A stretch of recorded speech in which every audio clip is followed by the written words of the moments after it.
Assalamualaikum warahmatullahi wabarakatuh. Pemirsa, pengen tahu apa merek HP ya, smartphone yang kemudian di awal tahun 2020 ini sukses ya, pertumbuhannya, penjualannya sukses. Ya, kita lihat bahwa ada satu merek yang kemudian nanti kita lihat di berita online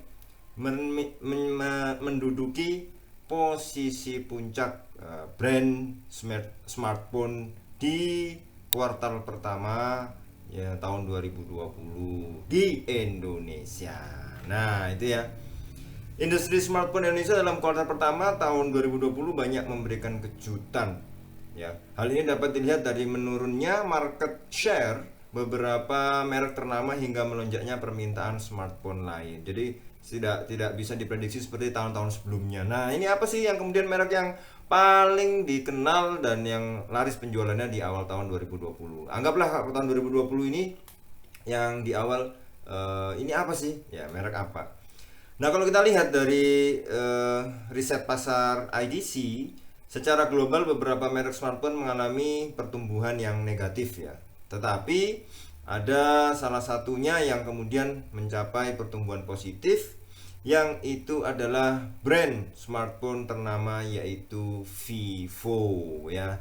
Selamat buat brand Vivo ini yang kemudian tahun 2020 ini ya penjualannya naik ya. Kalau kita lihat data yang dirilis oleh IDC, Vivo mengalami pertumbuhan ya year on year dari tahun ke tahun 7% untuk pasar global, sedangkan untuk di Indonesia adalah 27%. Berarti ini semakin naik penjualannya malah justru 27% di Indonesia ya, itu. Kalau kita lihat dari market analis IDC ya, kalau keterangannya adalah IDC telah mengeluarkan data terbarunya dan Vivo berada di urutan pertama untuk industri smartphone di Indonesia. Nah, kalau kita lihat dari sisi Vivo-nya sendiri, mengungkapkan bahwa dengan kepercayaan yang diberikan oleh konsumen, Vivo dapat memperkuat posisinya sebagai salah satu brand smartphone terbesar secara global maupun di pasar smartphone Indonesia ya. Kalau kita lihat ya, berarti ini kabar baik untuk para pengguna Vivo, karena memang berarti brand Vivo ini, merek Vivo ini memang banyak disukai oleh masyarakat Indonesia ya. Vivo juga ingin mengucapkan terima kasih kepada para konsumen setianya terutama di Indonesia atas dukungannya dalam pencapaian tersebut ya. Vivo Indonesia merasa sangat berterima kasih dukungan konsumen setia Vivo ya. Kemudian untuk strategi yang diterapkan pada berikutnya, Vivo memiliki beberapa langkah yang relevan dengan kondisi saat ini agar tetap dapat memberikan pelayanan terbaik kepada konsumen setianya. Jelas, namanya brand ya harus dijaga agar terus memberikan servis yang bagus kepada para konsumen ya.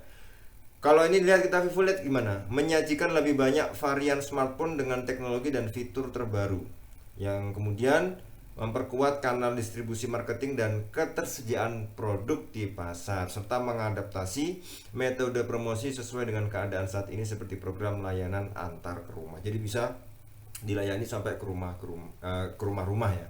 Nah, ini baik sekali untuk menjaga bahwa apa yang kita dari sisi konsumen juga bisa mendapatkan keuntungan karena tidak boleh keluar rumah, maka layanannya adalah bisa sampai ke rumah. Ini menguntungkan konsumen. Yang kedua, ini adalah bentuk pertanggungjawaban bagaimana perusahaan-perusahaan ya smartphone terus bisa melayani para penggunanya, sehingga ini di dua sisi, kalau kita lihat dari sisi produsen dan sisi konsumen, ini sangat saling menguntungkan. Nah, maka itu dia ya, jadi brand yang kemudian bisa kita lihat bahwa brand Vivo itu termasuk penjualannya paling laris di Indonesia. Nah, kalau menurut kalian yang pernah pakai Vivo bagaimana ya? Ya, yang terbaru kan banyak sekarang, memang ada yang kameranya sampai 5 ya, 4 dan lain sebagainya. Vivo ini ya banyak mengandalkan inovasi-inovasi yang kemudian itu sangat disukai oleh masyarakat Indonesia. Oke. Kalau kalian sendiri yang mungkin pernah memakai Vivo atau sekarang lagi memakai Vivo, puas nggak dengan apa yang fitur-fitur disediakan oleh Vivo? Nanti tulis di kolom komentar, sehingga ini selaras nggak dengan penjualan Vivo yang kemudian bisa menjadi salah satu brand yang paling laris di awal tahun 2020.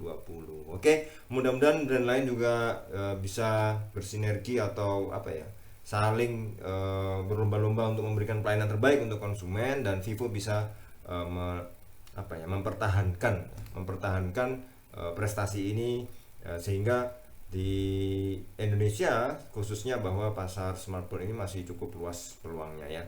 Kita lihat memang seperti itu ya.